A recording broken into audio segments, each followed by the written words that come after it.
की है, उसका नाम है तथागत। तथागत गौतम बुद्ध, सिद्धार्थ सबसे हम किसी न किसी रूप में इस विश्वविद्यालय में परिचित होते रहे। किसी न किसी रूप में हम उस दर्शन की परंपरा को हम मानते हैं और जिस प्रकार से हमारे शरीर की ज्ञानेंद्रियां और कर्मेंद्रियां मिलकर के एक समष्टिगत रूप धारण करता है, हमें लगता है कि भारतीय दर्शन परंपरा की विविध प्रणालियां मिलकर भारतीय संस्कृति को एक समष्टिगत रूप प्रदान करता है। उसी रूप में आज का जो यह पुस्तक है, हम अपने सुधीजनों के बीच में स्वागत करते हैं। सर्वप्रथम मैं अपने इस पुस्तक के लेखक डॉक्टर कौशल दुबे जी का स्वागत करने के लिए माननीय कुलपति महोदय से अनुरोध करूंगा कि डॉक्टर कौशल दुबे जी का शॉल, श्रीफल और स्मृति चिन्ह से स्वागत करें। माननीय कुलपति।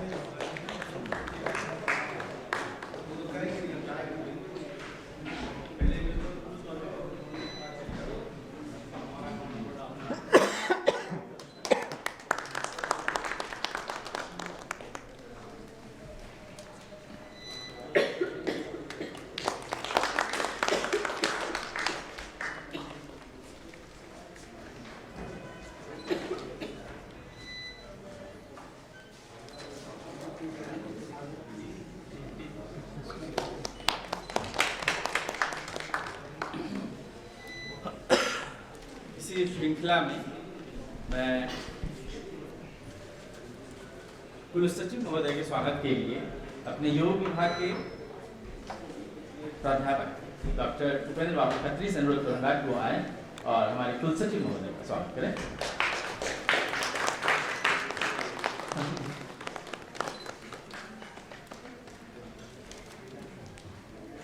अधिष्ठाता महोदय के स्वागत के लिए मैं डॉक्टर प्रभाकर पांडे जी को आमंत्रित करता हूँ। डॉक्टर प्रभाकर पांडे जी हमारे वैकल्पिक शिक्षा विभाग के विभाग अध्यक्ष हैं।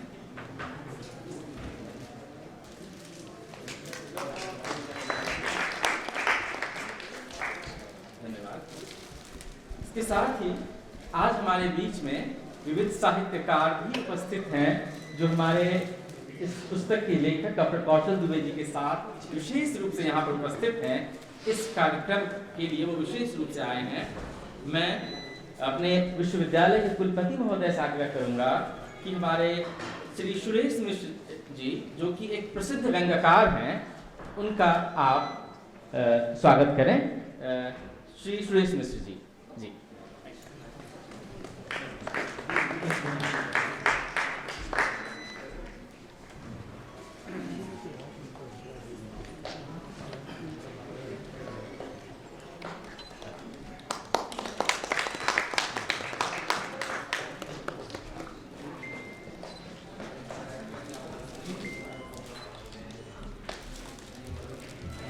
श्री निरंजन द्विवेदी जी, जो कि प्रसिद्ध साहित्यकार हैं, आपसे भी अनुरोध है कि कृपया आने कष्ट करें।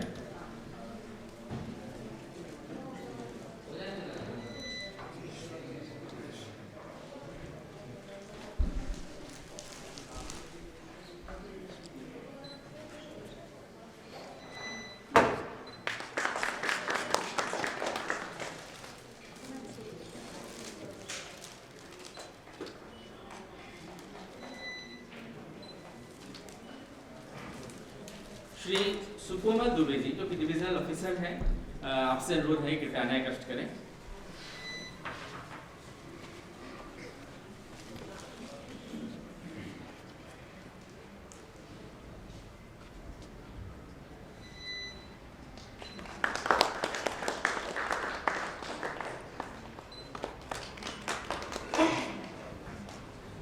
श्री राम अवतार दुबे जी, आग्रह है कृपया आने कष्ट करें।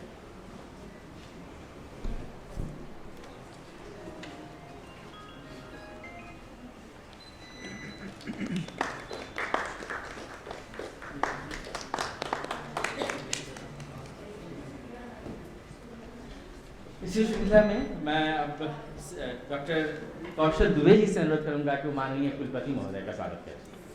जी। वो खुद लेकर के आए हैं अपने साथ। जी हाँ, आ जाओ, आ जाओ।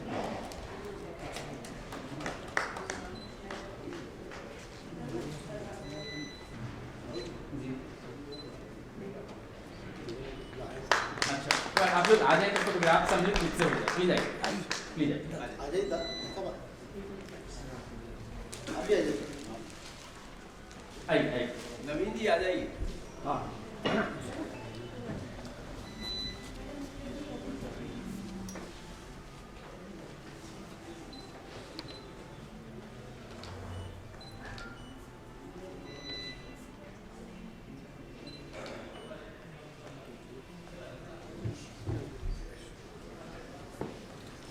धन्यवाद।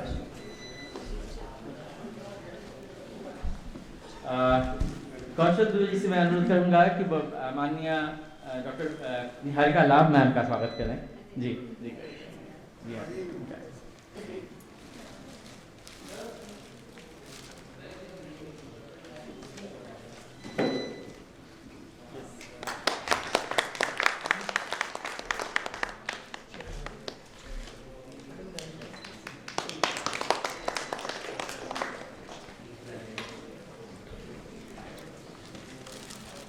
और हमारे प्रथम सत्र की वक्ता को भी मोमेंटो दिया जाना था, स्मृति चिन्ह दिया जाना था। मैं कुलपति महोदय से अनुरोध करूंगा कि हमारे प्रथम सत्र की वक्ता थी उनको आप स्मृति चिन्ह प्रदान करें प्लीज। सोमलता जी।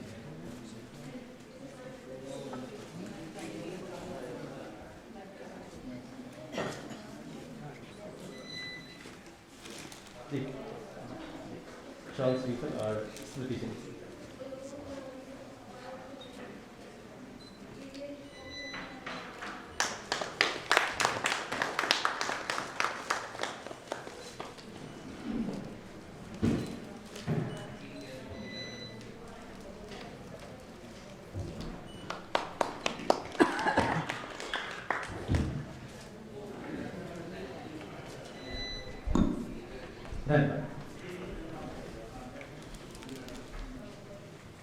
डॉक्टर कौशल दुबे जी प्रसिद्ध साहित्यकार हैं जिन्होंने दर्शन, साहित्य और इतिहास की पृष्ठभूमि में तथागत महाकाव्य की रचना की है। आपकी प्रसिद्ध कृतियों में शुक्राचार्य महाकाव्य और घटोत्कच खंड काव्य प्रसिद्ध है। आपको सन 2010 में सर्वश्रेष्ठ शोध पत्र सम्मान राष्ट्रीय दर्शन अधिवेशन मुजफ्फरपुर में प्रदान किया गया। इसके साथ ही आपको मातृभाषा गौरव सम्मान से भी पुरस्कृत किया गया है। महोदय, संप्रति आप दर्शन शास्त्र विभाग श्री जानकी रमन महाविद्यालय जबलपुर के में अध्यक्ष पद पर विराजमान हैं। इसके साथ ही गद्य एवं पद्य की अन्य विधाओं में भी आपकी रचनाएं हैं। महोदय, सांची विश्वविद्यालय के प्रांगण में आपका हार्दिक अभिनंदन है और तथागत को सांची विश्वविद्यालय के परिसर में लाने के लिए सांची विश्वविद्यालय अपने आप को कृतज्ञ महसूस कर रहा है।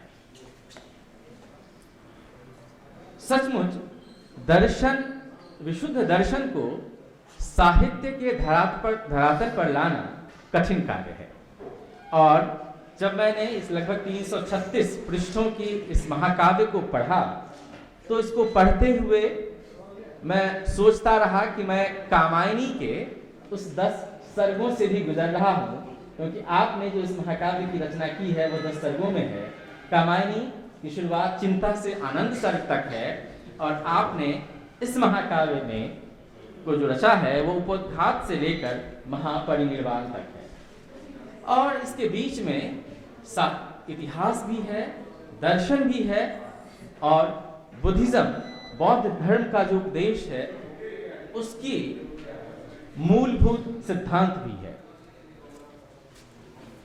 कहा भी गया है कि काव्य की रचना आसान नहीं है और हम भारतीय दर्शन की परंपरा में बात करते हुए कहते हैं काव्य यशसे अर्थ कृते व्यवहार विदे शिवेतर क्षतये सद्यः परनिवृत्त्ये कांता सम्मित युपदेश युजे।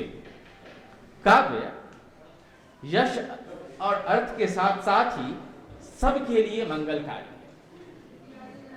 मुझे विश्वास है कि तथागत भारतीय समाज के लिए मंगलकारी होगा, और जिनको उस दर्शन की प्रणालियों से गुजरना होता है और उस दर्शन की जो अबूझ शब्दावलियों को जो डिकोड नहीं कर सकते, शायद तथागत उनके लिए एक नया मार्ग खोलेगा।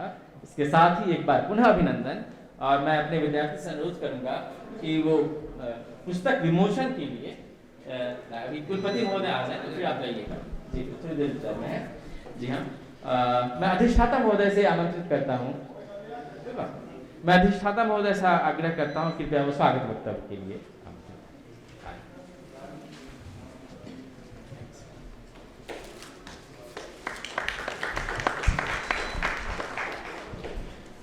स्वागत है तथागत का विश्वविद्यालय के परिसर में।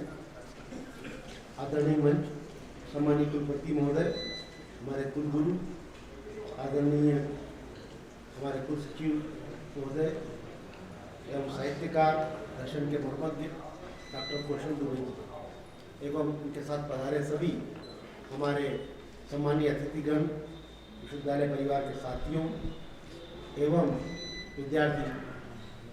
आज का दिन ये बड़ा महत्वपूर्ण दिन है।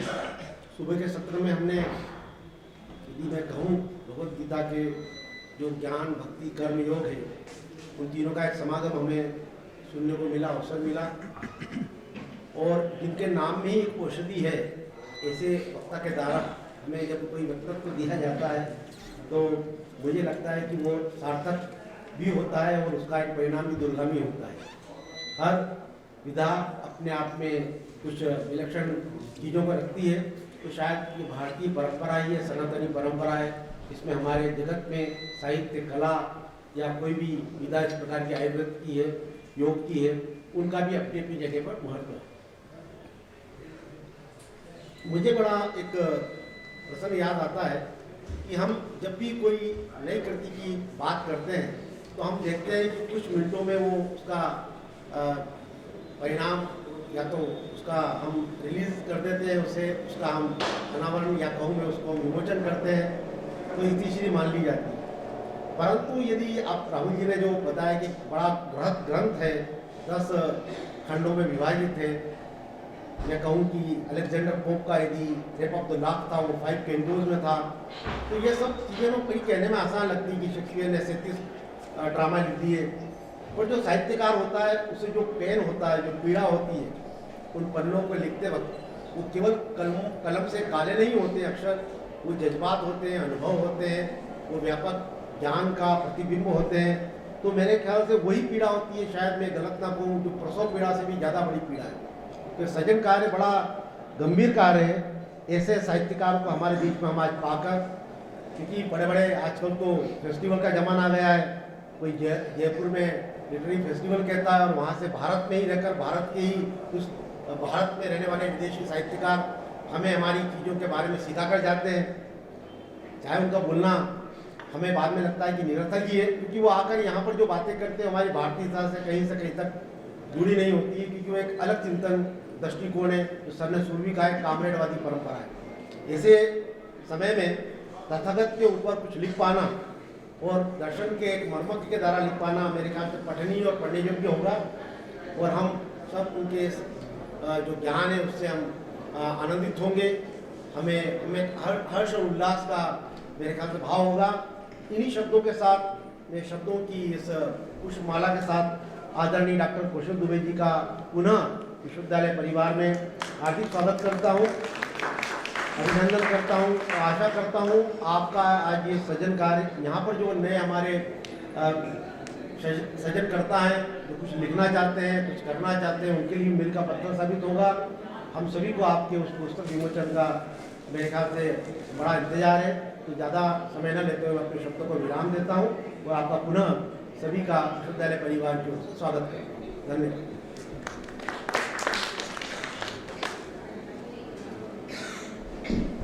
मैं स्टूडेंट से अनुरोध करूंगा कि वो पुस्तक विमोचन आगे कार्यक्रम में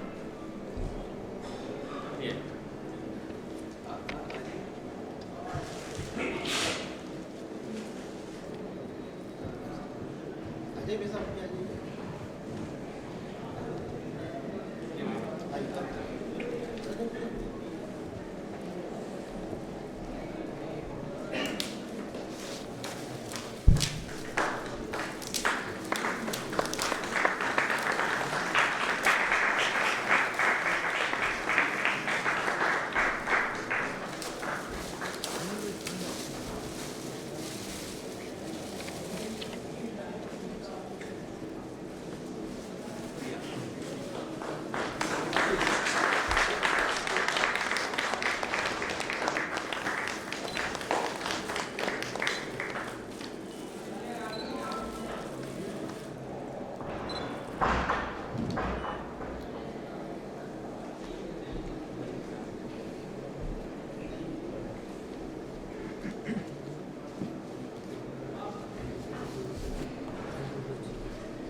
धन्यवाद।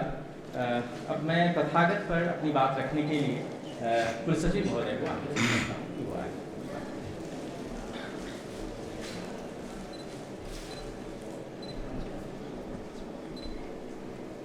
आज के इस पुस्तक विमोचन कार्यक्रम की अध्यक्षता कर रहे हैं सांची बौद्ध भारतीय ज्ञानोदय विश्वविद्यालय के कुलगुरु आदरणीय प्रोफेसर वैद्यनाथ लाल जी। और आज इस पुस्तक तथागत के लेखक प्रख्यात दार्शनिक कौशल जी, जिन्होंने अपने साहित्य से, लेखनी से विभिन्न पुस्तकों की रचना की है और जो साहित्य में एक बहुत महत्वपूर्ण स्थान रखती है साहित्य के क्षेत्र में। आज के कार्यक्रम में विराजमान है हमारे विश्वविद्यालय के अधिष्ठाता महोदय और संस्कार वाणी से पधारे श्री निरंजन जी, सुरेश जी विचित्र प्रसिद्ध व्यंग्यकार है, निरंजन जी प्रख्यात लेखक है, साथ साथ सुकोमल जी और आदरणीय दुबे जी। अभी जो प्रख्यात साहित्यकारों का वर्णन हुआ है और इसके पहले भी जो साहित्यकार होते थे वो केवल अपनी लेखनी के द्वारा समाज में जागरण का कार्य करते थे, लेकिन वर्तमान परिवेश में हम देखेंगे कि अब साहित्यकार सोशल मीडिया के द्वारा भी जो लिखते हैं वो जन सामान्य तक पहुंचाते हैं। ऐसे तीनों साहित्यकारों को नमन करते हैं कि आपने सोशल मीडिया के द्वारा भी आपकी जो लेखनी है वो हम सब उसको देखते रहते हैं, चाहे वो बुलडोजर की आत्मकथा क्यों ना हो जो बड़ी प्रसिद्ध हुई, बहुत अच्छा था, अच्छा व्यंग्य रचना है। साथ ही कौशल दुबे जी ने जो तथागत लिखा, तथागत मतलब तथ्य से जो अवगत है, तथ्य मतलब जो सत्य से अवगत है, ऐसे बुद्ध जिनके ज्ञान का, जिनका संदेश आज संपूर्ण विश्व अभिभूत है उनके संदेश से, ऐसे ग्रंथ से जो संपूर्ण बौद्ध साहित्य है, बौद्ध दर्शन है, भगवान बुद्ध के जो चरित्र है उसको हमको संक्षिप्त में इस काव्य से सीखने का ज्ञान प्राप्त होता है। क्योंकि आपकी जो PDF आपने भेजी थी उसको हमने भी पढ़ा है, तो जितनी जो बड़ी बड़ी कथाएं हैं, कहानियां हैं, जो घटनाएं हैं, वो सारा या बोधिसत्व की जो बातें हैं वो सारी हमको इस तथागत में बहुत संक्षिप्त स्वरूप में देखने को मिलती है। साथ ही जो आपका साहित्य है, जो पुरातन हमारे चरित्र हैं, उनको आपने वर्तमान संदर्भ में, या हम उसको बोलेंगे युगानुकूल, उनकी व्याख्या करते हुए आपने साहित्य की रचना की है। चाहे शुक्राचार्य को, ऐसे ऋषियों को हम हमेशा नेगेटिव सेंस में देखते आए हैं, लेकिन जब हम शुक्राचार्य पढ़ते हैं तो उसमें उनके व्यक्तित्व पर एक विभिन्न प्रकाश आपने डाला है। तो ऐसे जितने भी हमारे चरित्र हैं, जैसे जब हम शक्ति सावंत का मृत्युंजय पढ़ते हैं तो कर्ण का बहुत सारे पक्ष हमको देखने को मिलते हैं। उर्मिला को लेके लोगों ने साहित्य लिखा है, तो ऐसे जब साहित्यों को पढ़ते हैं तो कितने एस्पेक्ट्स हो सकते हैं उस चरित्र को लेके। हमारे जो पुरातन चरित्र हैं उसकी हमको प्रेरणा मिलती है और ज्ञान प्राप्त होता है। क्योंकि अभी समय है कि जब पूरा विश्व धीमे धीमे युद्ध की ओर आकर्षित हो रहा है, इसीलिए हमारे माननीय प्रधानमंत्री जी ने कहा था कि हम बुद्ध के देश हैं, युद्ध के नहीं, या हम युद्ध को नहीं बुद्ध को मानते हैं। तो ऐसे समय जब बुद्ध की प्रासंगिकता पूरे विश्व में शांति स्थापित करने के लिए है, तो ऐसे साहित्य का सृजन और उसका विमोचन का अवसर विश्वविद्यालय को मिला। उसके लिए हम सभी आप सबका धन्यवाद देते हैं। और ये जो पुस्तक है, ये आवश्यक रूप से समाज में एक नई चेतना को प्रकाश में लाएगी, या हम लोग जो बोलेंगे कि जो भारतीय चेतना है उसके प्रकाश में वर्तमान संदर्भ में हो रही घटनाओं को देखने के लिए हम लोग प्रभावित होंगे और उसको देख सकेंगे। ये ग्रंथ भारतीय चिंतन मनीषी को और प्रेरित करेगी कि किस प्रकार का साहित्य, रचनात्मक साहित्य हम सभी को सृजित करना है और उसको सामान्य जन तक पहुंचाना है, क्योंकि शॉर्टकट का समय है। लेकिन ऐसे साहित्य अगर आते हैं तो स्वाभाविक रूप से हमारे समाज की जो चेतना है, जो भारतीय चिंतन है, क्योंकि अभी हमारे जितना भी साहित्य है हम सभी इसको यूरोसेंट्रिक दृष्टि से देखते हैं। मतलब हमारा केंद्र, सोच का केंद्र कई बार यूरोप होता है, कई बार अमेरिका सेंट्रिक होता है। तो हमारा जो ज्ञान है, हमारी जो परंपरा है, हमारा जो दर्शन है, चाहे बौद्ध दर्शन हो या जैन दर्शन हो, सनातन हो, सारे दर्शन जो एक संग्रहित दर्शन है भारत का, उसमें कोई बहुत ज़्यादा विभेद हम लोग देखते नहीं है। अभी जो पूर्व के व्याख्यान भी हुए प्रथम सत्र में, उसमें भी हम देखते हैं कि जो सेमेटिक रिलीजन्स हैं उनका एक अलग दृष्टिकोण है और जो भारतीय दर्शन है उनका अलग दृष्टिकोण है। जब हम लोग बहुत ज़्यादा इसमें चिंतन में डूब जाते हैं तब हमको पता चलता है कि बुद्धत्व क्या कहता है, जैनिज्म क्या है, या सनातन क्या है, या जो और दर्शन है वो क्या कहते हैं। बहुत हेयर लाइन डिफरेंस समझ में आता है। उसी प्रकार जैसे अगर हम जब उसको बात करते हैं कि अगर हम लोग जापान या चीन चले जाएँ तो रिकॉग्नाइज करने में परेशानी होती है कि कौन किसका क्या नाम है। इसी प्रकार भारतीय दर्शन भी ऐसा है कि अगर हम उसको दूर से देखते हैं तो सारा सनातन और सारा भारतीय दर्शन, पूर्वांचल दर्शन एक दिखता है। तो इसी एकत्व की भावनाओं के साथ आगे भी भारत आगे बढ़ेगा, समाज आगे बढ़ेगा, चिंतन आगे बढ़ेगा की बात के साथ मैं अपनी बात को पूर्ण करता हूँ। आप सभी को बहुत बहुत धन्यवाद। तथागत लिखने के इसके लेखक जी को भी बहुत बहुत धन्यवाद कि आपने प्रासंगिकता को देखते हुए अपनी पुस्तक का लेखन किया। धन्यवाद। धन्यवाद सर। सन 1932-33 में मैथिली शरण गुप्त के द्वारा यशोधरा को महाकाव्य मिला था। बुद्ध तथागत वंचित थे, जो आपने 10 सर्गों में निबद्ध करके उस महाकाव्य को आपने पूरा किया। इसके लिए आप सचमुच में धन्यवाद के पात्र हैं। हम आपका बहुत बहुत धन्यवाद करते हैं इस साहित्यिक रचनात्मक कार्य के लिए, जो अपने में एक बहुत ही नेक और श्रेष्ठ काम है। साहित्य की सर्जना और साहित्य की सर्जना करते हुए उस इतिहास और संस्कृति और दर्शन को अनुभूत करके साहित्य के शब्दों में उसे रख देना बहुत ही कठिन है। अक्सर जब दर्शन पढ़ता हूँ, दर्शनी किताबों को देखता हूँ, तो जहाँ जहाँ धुआं है वहाँ वहाँ आग है। अक्सर सोचता हूँ कि उससे अलग हट करके हम कोई शब्द वहाँ पे क्यों नहीं रख पाते। वही उदाहरण हम वर्षों से पढ़ते आ रहे हैं, उससे अलग करके और भी उदाहरण हो सकते हैं। ठीक है, हो सकता है कि अन्य किताबों में और उदाहरण आए हुए हों, लेकिन जब आपने इस नए काव्य का प्रणयन किया तो सचमुच में साहित्य जगत इसको खुले हृदय से स्वागत करेगा, इसको पढ़ने के उपरांत। और मुझे तो इसका पूर्ण विश्वास है। मैं आप ही की पुस्तक से 2 पंक्ति पढ़ना चाहूंगा। हर पुरुषार्थ सिद्ध कर लेगा, नाम अतः सिद्धार्थ रहेगा। जीवन के अनुभूत सत्य को जग में वह निस्वार्थ कहेगा। तो वही सिद्धार्थ है जो अपने अनुभूत सत्य को जग में निर्भय होकर कह रहा है, बिना निस्वार्थ होकर कह रहा है। इन्हीं 2 पंक्तियों के साथ मैं इस पुस्तक के लेखक डॉक्टर कौशल दुबे जी को आमंत्रित करता हूं कि वह इस पुस्तक के बारे में, अपनी रचनात्मकता के बारे में, अपनी सृजनात्मकता के बारे में अपनी बात रखें। सर आपका बहुत बहुत स्वागत है। धन्यवाद राहुल सिद्धार्थ जी। आज सांची बौद्ध भारतीय ज्ञान अध्ययन विश्वविद्यालय के इस आध्यात्मिकता से परिपूर्ण परिवेश में समुपस्थित विश्वविद्यालय के कुलगुरु श्रद्धास्पदेशु प्रोफेसर वैद्यनाथ जी, हमारे अधिष्ठाता महोदय मेहता जी और मेरे परम आदमी प्रोफेसर अलकेश चतुर्वेदी जी, मेरे साथ में जबलपुर से आए हुए हमारे सुरेश मिचित्र जी, निरंजन द्विवेदी जी, सुकोमल जी, रामोतार जी और मेरे साथी नवीन भाई दीक्षित जी यहाँ पर इसी विश्वविद्यालय में हैं।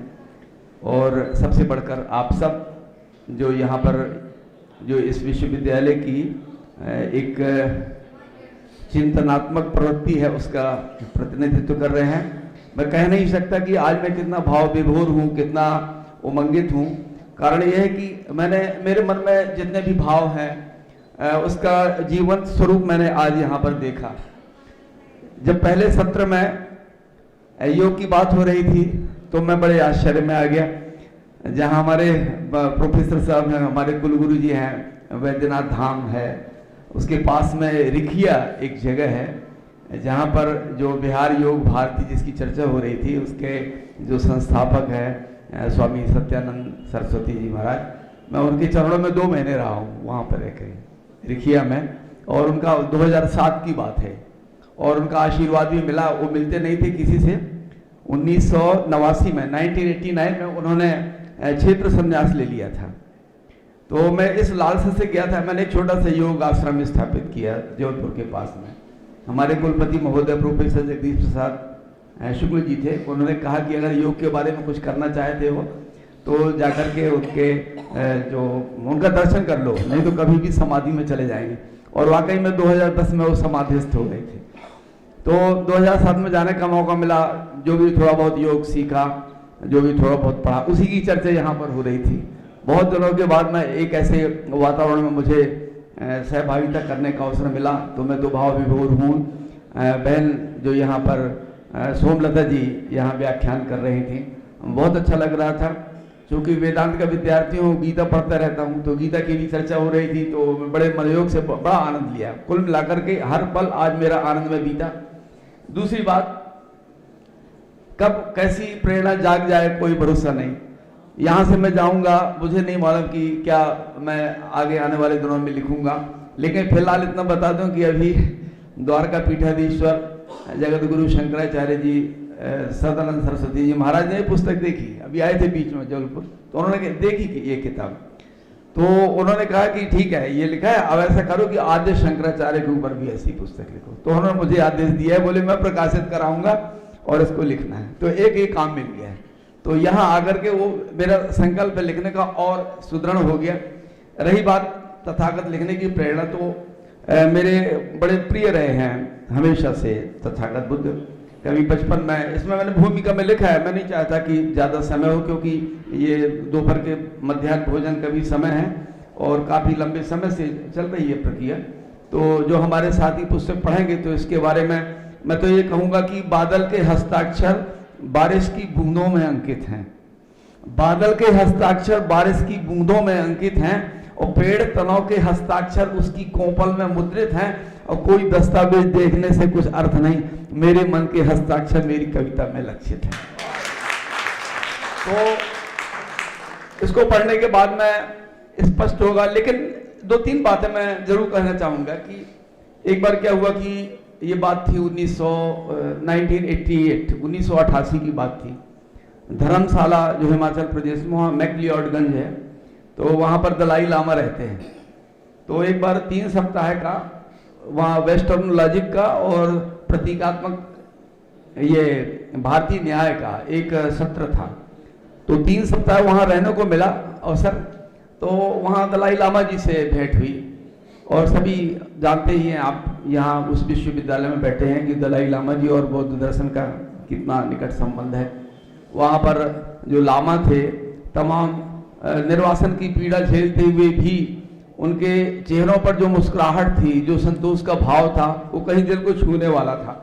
और मुझे लगा कि ये है भगवान बुद्ध का, भगवान तथागत का प्रभाव है कि ऐसी स्थिति में भी ये मुस्कुराहट के साथ में जी रहे हैं। तो मुझे लगा भगवान बुद्ध के बारे में कुछ लिखना चाहिए।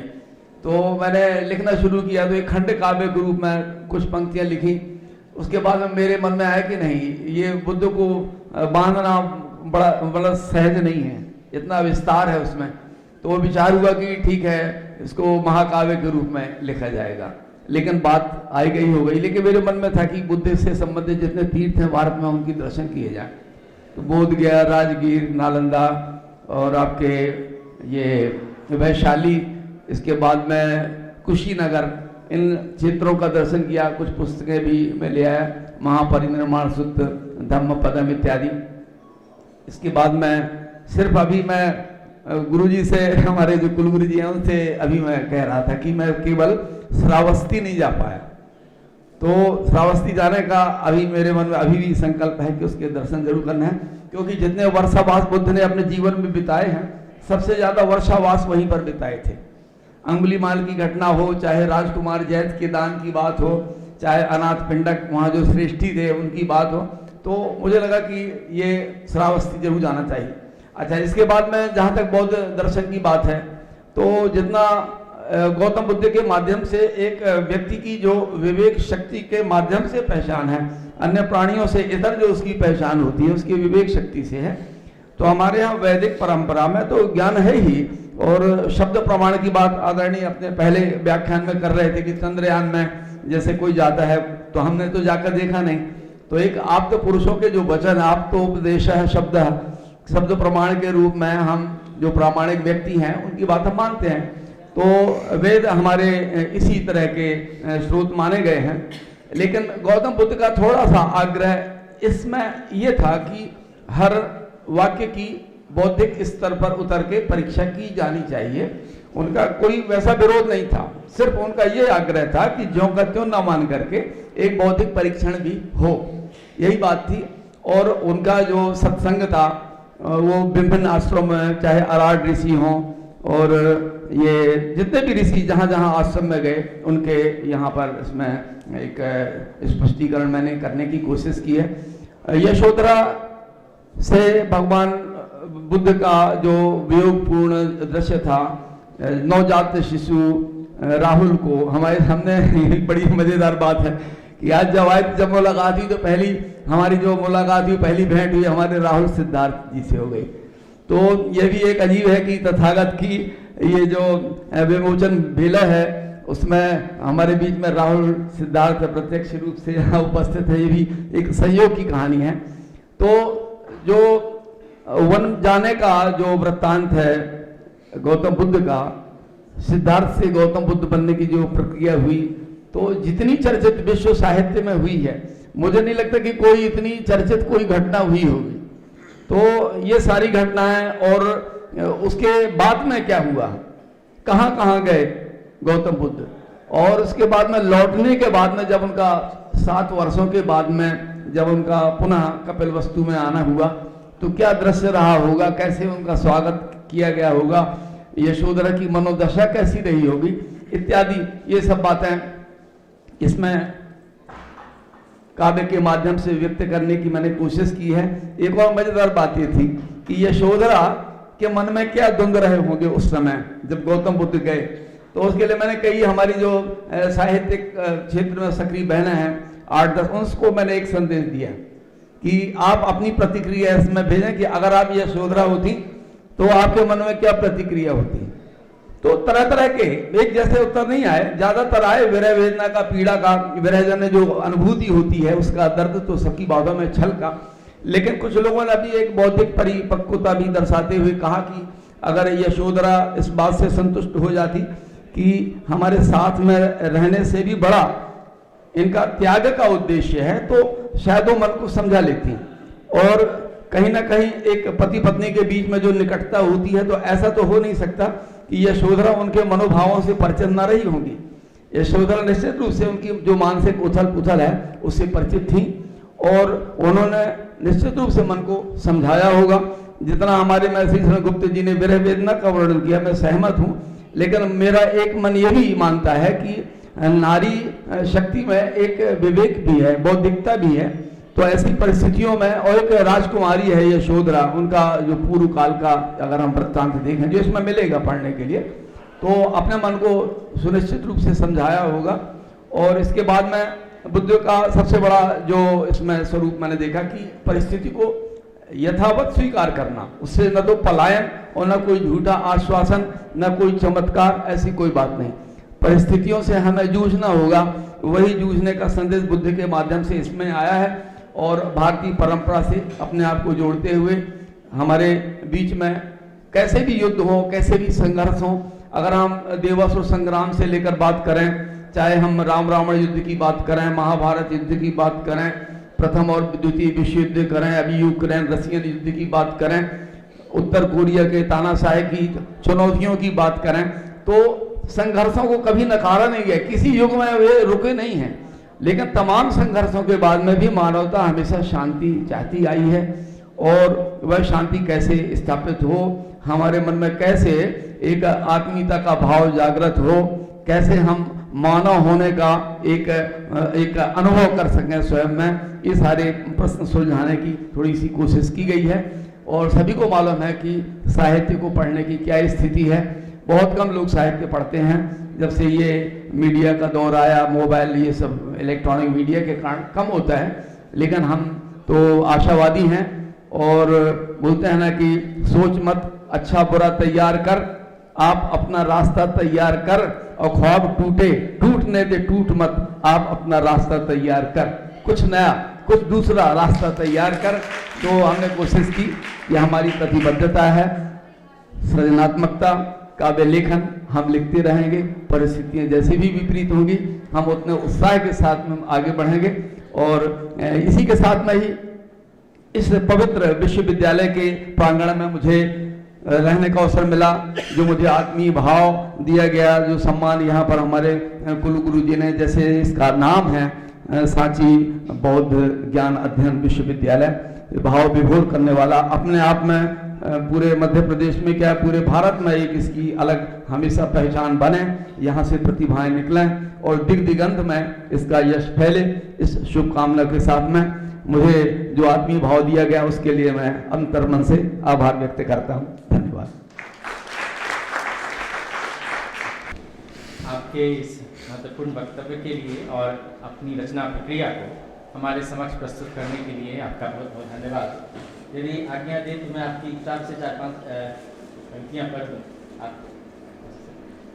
आप महापरिनिर्वाण के बाद की स्थितियों का जिक्र आपने किया है और उसको आपने जो लेखनीबद्ध किया है उसको मैं पढ़ना चाहता हूँ। चक्रवर्ती नृत्य सदृश अंतिम विदाई हो रही, बुद्ध परिनिर्वाण गाथा सोन रात ने कही।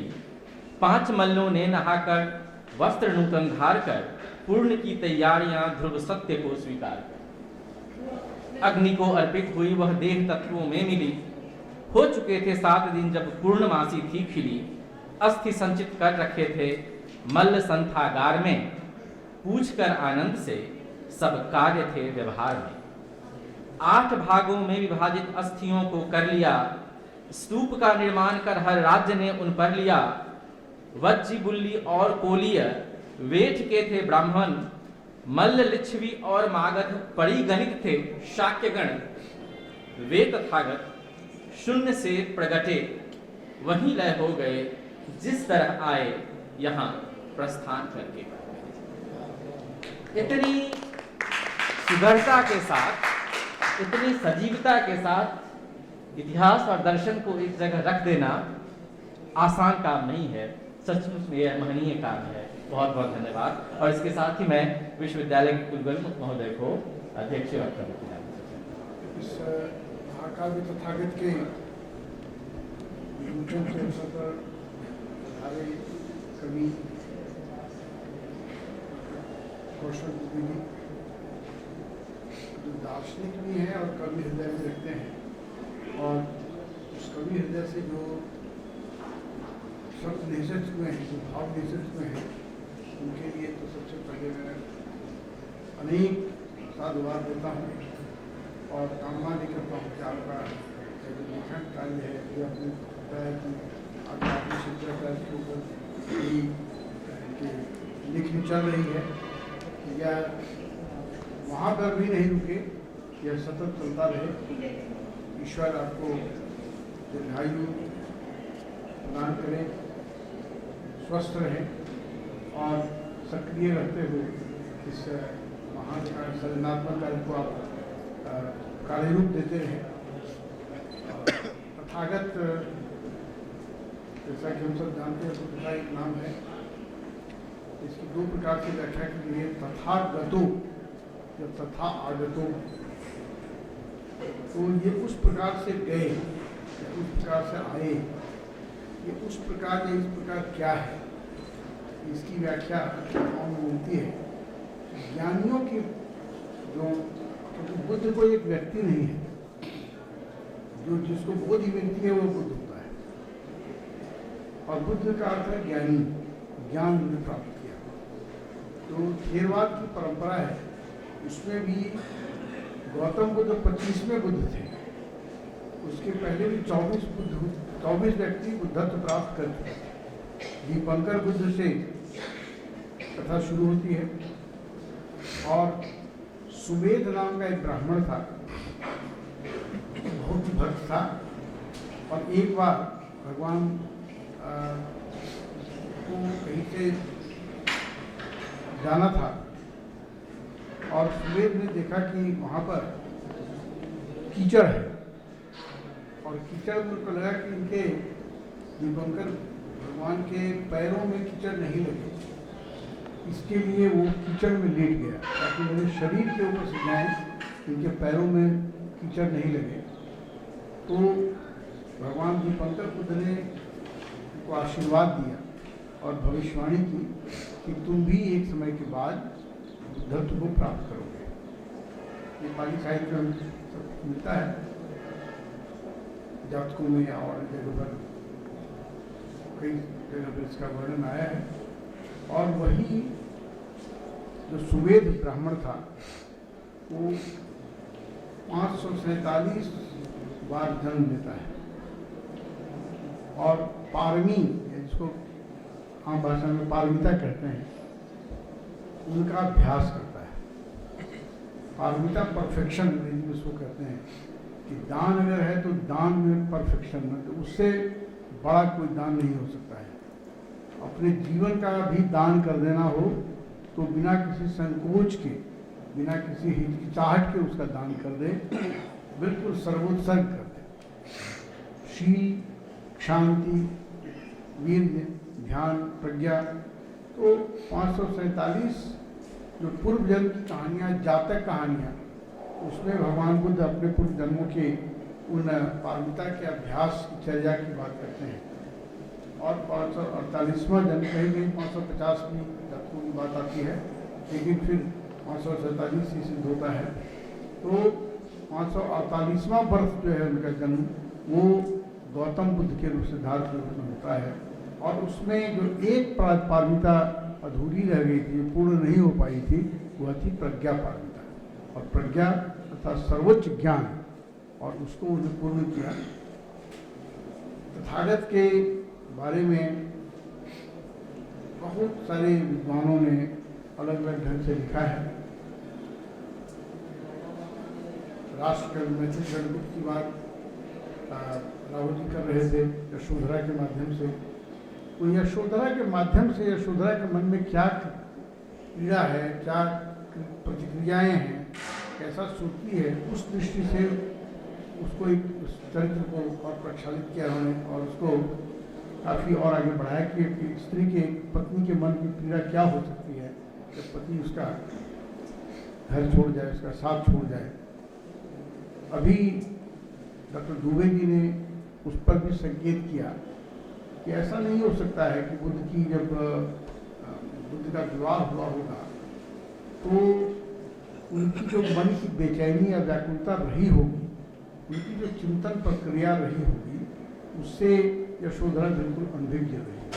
कुछ न कुछ खास करके पत्नियां तो और भांपने में बहुत तेज होती है।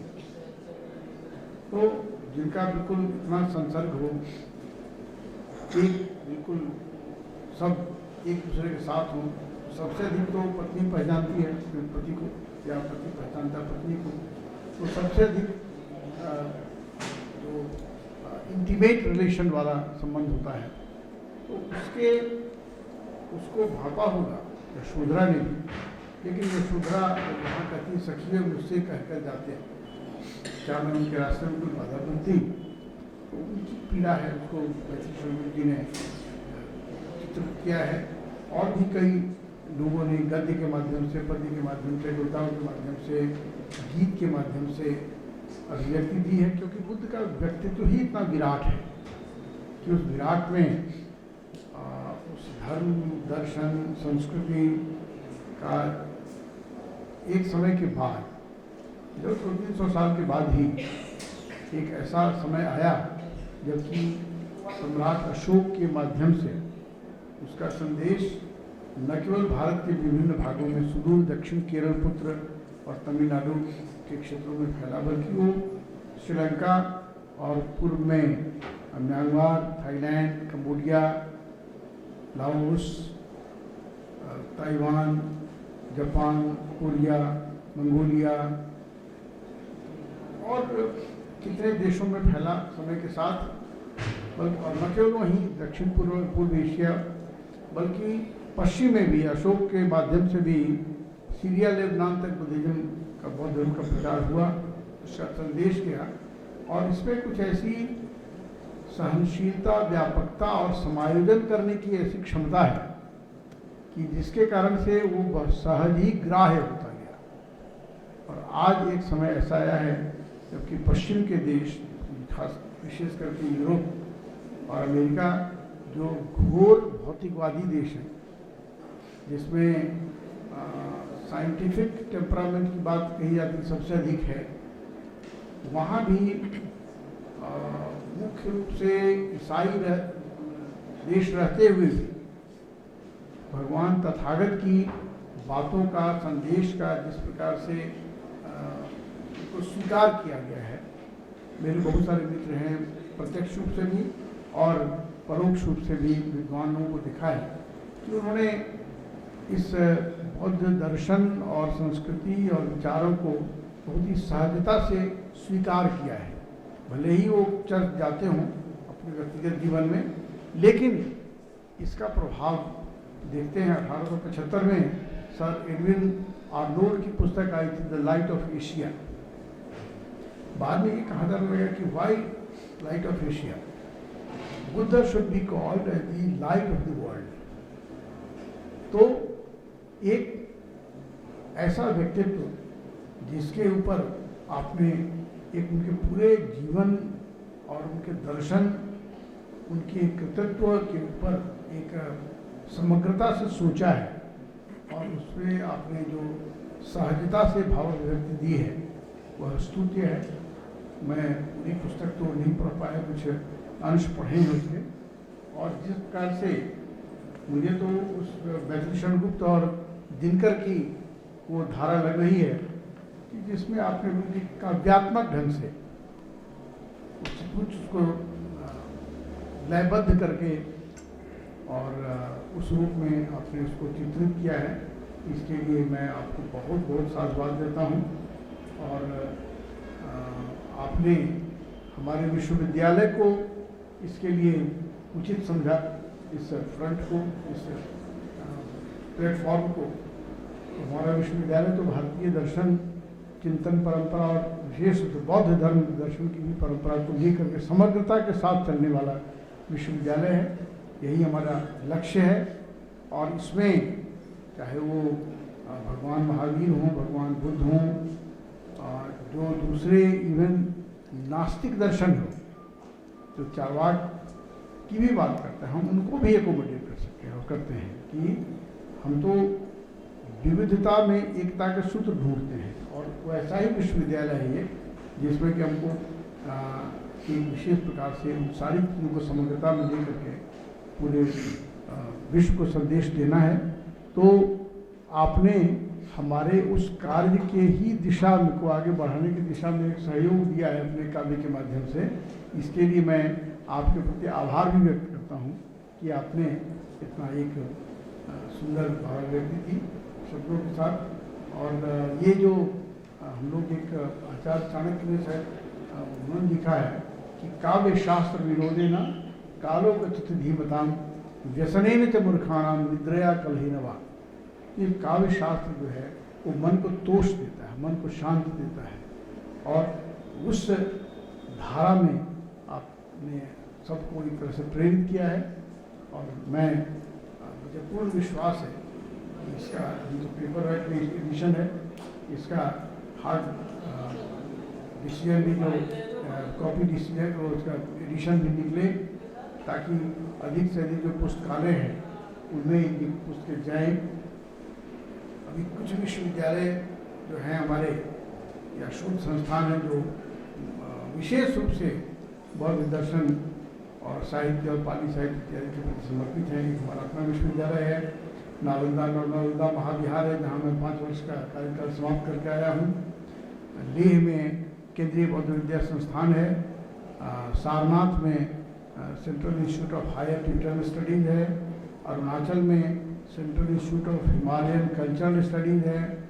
ये जो पूर्ण रूप से विश्वविद्यालय हैं बौद्ध धर्म दर्शन और के प्रति समर्पित केंद्रित, लेकिन उसके अतिरिक्त भी बनारस हिंदू विश्वविद्यालय, संपूर्णानंद संस्कृत विश्वविद्यालय, अलीगढ़, पंजाब विश्वविद्यालय, चंडीगढ़, दिल्ली विश्वविद्यालय, जो प्राचीन विभाग वहीं पर है बौद्ध अध्ययन का, गौतम बुद्ध विश्वविद्यालय, ग्रेटर नोएडा, और इस तरीके से बहुत सारे जम्मू विश्वविद्यालय। तो बहुत जगह पर ऐसे विभाग हैं जहाँ पर कि लोगों के बीच ये चीज़ जानी चाहिए, जिसमें कि काव्यात्मकता का तो पुट है ही, क्योंकि कवि को कहीं कहीं स्वतंत्रता भी होती है कुछ इतिहास से इतर भी जाने की, क्योंकि वो जब तक उसको रुचिपूर्ण बिल्कुल बेयर फैक्ट्स रखेगा तो कई बार निरस्ता भी आती है। लेकिन जो मैंने कुछ पृष्ठों को उलट पलट कर देखा, उसमें एक रस मिल रहा है। तो हो सकता है कि कुछ ऐतिहासिक जो तथ्य हैं उनसे कहीं पर डेविएशन भी हुआ हो, कोई आवश्यक नहीं है, लेकिन वो एक कला है, साहित्य भी एक कला, काव्य एक कला है। तो उस कला में थोड़ी सी उसकी चाशनी रहनी भी चाहिए, तभी उसमें रोचकता आती है। तो आप इस पर आपने सुंदर लेखन किया है। मैं कामना करता हूँ कि इसका जो एडिशन निकला, लाइब्रेरी एडिशन निकले, और हमारे यहाँ भी पुस्तकें आए, हमारे बच्चे भी पढ़ें, और जो मैंने कुछ विश्वविद्यालयों के नाम देखकर उल्लेख किया वहाँ भी जाएं। सन 2000 में एक मेरे ही ब्रेन चाइल्ड था, एक विचार आया था, Indian society for Buddhist studies नामक एक एसोसिएशन बनाया। मेरा ही ब्रेन चाइल्ड था, मैं पहला विद्यार्थी था, पहला MA हूँ बौद्ध अध्ययन में करने वाला इस भारतवर्ष में। एक लगा था कि कुछ अपना भी एक प्लेटफॉर्म होना चाहिए जहाँ की जो प्योरली एकेडमिक हो, उसमें कोई पॉलिटिक्स नहीं हो, कोई रिलीजियस कन्वर्सन नहीं हो। हम भगवान बुद्ध के विचारों को, उनके इतिहास को, उनके संबद्ध पुरातत्व को, संस्कृति को, दर्शन को, सबको एकेडमिकली देखें, समझें। तो उस दृष्टि से किया गया। 24 वर्ष से वो संस्था चल रही है। तो उसके माध्यम से भी मैं आपकी तरह तो विद्वान और कवि नहीं हूँ, लेकिन हमने दूसरे ढंग से सांगठनिक रूप से प्रयास किया कि भगवान बुद्ध के विचारों का प्रसार अलग अलग क्षेत्रों में, अलग अलग संस्थाओं के माध्यम से भारतवर्ष में हो, और भारत के बाहर भी हो। भारत के बाहर तो बहुत काम हुआ और हो भी रहा है, बल्कि अब तो कई बार चर्चा कर रहे थे, कई बार विदेशी विद्वान आते हैं और हमें सिखा देते हैं कि भाई ऐसे, अपने से किसी ने चर्चा की थी, मुझे ध्यान नहीं आ रहा है, तो कई बार हमें सिखाते हैं कि भाई ऐसे समझिए, और हम लोग कई बार तालीम हो जाते हैं कि नहीं, किसी विदेशी ने कहा है हमको। तो मैं तो यहाँ जाता हूँ, मेरा अपना आग्रह होता है कि बुद्धिज्म आपसे मुझे नहीं सीखना है, हमने आपको सिखाया है, हम गुरु हैं आपके, चाहे वो थाईलैंड हो, कंबोडिया हो, लाओस हो, अमेरिका, कहीं भी हो। तो we are the original teachers, we have gifted Buddhism to you, we okay. हम लोग भी आपसे कुछ सीखेंगे, नए विचार आते हैं, लेकिन गुरु तो हम हैं। तो इसलिए हम उस गुरुत्व के भाव को आगे बढ़ाने के लिए हमें भी आवश्यकता है मूल स्रोतों में जाने की। और मूल स्रोतों में जाएंगे, पाली हो, संस्कृत हो, तिब्बती हो, चीनी हो, जो मूल जो स्रोत हैं इनके, उनको अगर पढ़ेंगे तो हमको बुद्धिज्म के प्रति या किसी भी विचारधारा के प्रति, अब सांख्य को पढ़ना है, न्याय को पढ़ना है, वैशेषिक को पढ़ना है, तो हमें उन वैदिक साहित्य में जाना पड़ेगा। अगर नहीं जाएंगे तो फिर वो सेकेंडरी सोर्सेज पढ़ेंगे, उसमें कई बार डेविएशन भी हो सकता है, उसमें कुछ भ्रामक सूचनाएं भी मिल सकती हैं। इसलिए मैं बारंबार आग्रह करता हूँ अपने, खास करके अपने अध्यापक आचार्यों से भी और शोधार्थियों से कि ओरिजिनल सोर्सेज में जरूर जाएं, तभी आपको पता चलेगा कि कहीं पर जो आप पढ़ रहे हैं उसमें कहीं कोई गलती तो नहीं है, कहीं पर उसमें भ्रामकता तो नहीं है, ओरिजिनलिटी बरकरार है कि नहीं है। तो या कहीं पर क्रिटिसाइज भी करना हो तो क्रिटिसाइज करने के लिए भी अगर कोई अपोजिशन वाला भी है, उसके साहित्य को, उसके विचार को भी जानना आवश्यक है। तभी हमारा जो हमारी आलोचना है वो संतुलित होगी, और जब संतुलित होगी तो उसी को समालोचना कहते हैं। कई बार आलोचना तो एक पक्षीय भी हो सकती है, लेकिन समालोचना जब हो जाती है तो बिल्कुल वो सम्यक प्रकार से संतुलित आलोचना होती है। तो आपने बहुत अधिक समय न लेकर के भी कितनी भी अच्छी अच्छी बातें हों, एक कहावत है कि भूखे भजन न होई गोपाला, तो ऐसा है कि गोपाल जी का भजन तो आवश्यक है ही, लेकिन उसके साथ साथ गोपाल जी का भी नहीं कहते कि भूखे रहो। तो मैं और अधिक समय न लेकर के आपको पुनः बहुत बहुत बधाई देता हूँ, साधुवाद देता हूँ और कामना करता हूँ कि ईश्वर आपको इसी प्रकार से ओजस्वी बनाए रखें।